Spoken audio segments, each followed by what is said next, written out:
Welcome to the Politics Disassembled podcast with me, Fiona Potigny. The day you've all been waiting for has finally arrived. The list of candidates standing for election has dropped, and it's now time for Islanders to get digging deep into those manifestos to decide who is worthy of their vote. So what do we know about the group? Well, 93 people overall have thrown their hat in the ring. Around 2 in 5 are members of parties. Around a third are women. We've got 6 old faces looking to return to the political arena after a time away, including a former bailiff and Treasury Minister. And 8 seats with just 1 candidate. Yep, you heard that right. Despite tearing up our electoral system to rebuild it, we're still grappling with the age-old dilemma of parish constables not facing opponents. In fact, there'll only be a proper fight for 4 constable seats, those in St Helier, St Lawrence, St Mary and Grouville. But what's changed this year is that there is another option. Meet Mr. None of the Above. I spoke to reporter Hannah Voak about this mysterious new option. As part of historic reforms to the electoral system, Islanders will now have a none of the above option on ballot papers. What does that change mean? That's exactly right. So last year, the States Assembly approved the new system in an attempt to tackle the problem of uncontested elections. So that's where a candidate would otherwise be running unopposed. So this year, if you're voting in a district where there's the same number of candidates as seats, or if there's fewer candidates than the number of seats, you'll have the option to use this none of the above vote.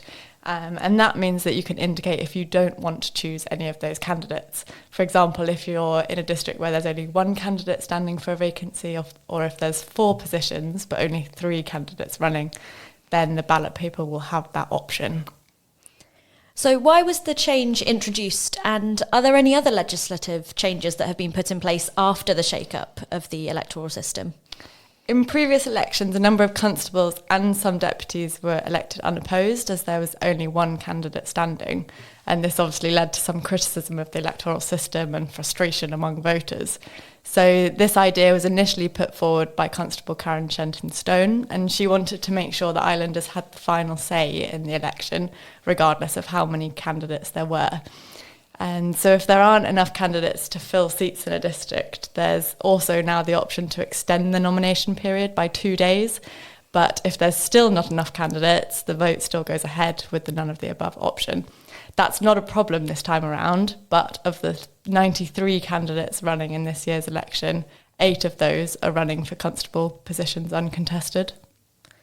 So what happens if the none of the above option actually wins? Well, if the none of the above wins, nominations reopen and another election is held until a candidate is elected. Oh dear. Well, thank you, Hannah, for explaining that for us. That's it for this week's Politics Disassembled podcast. It's just under 5 weeks until the big day on 22nd of June. BailiwickExpress.com is the place to go for all the latest news and analysis you need to make sense of our weirdest election.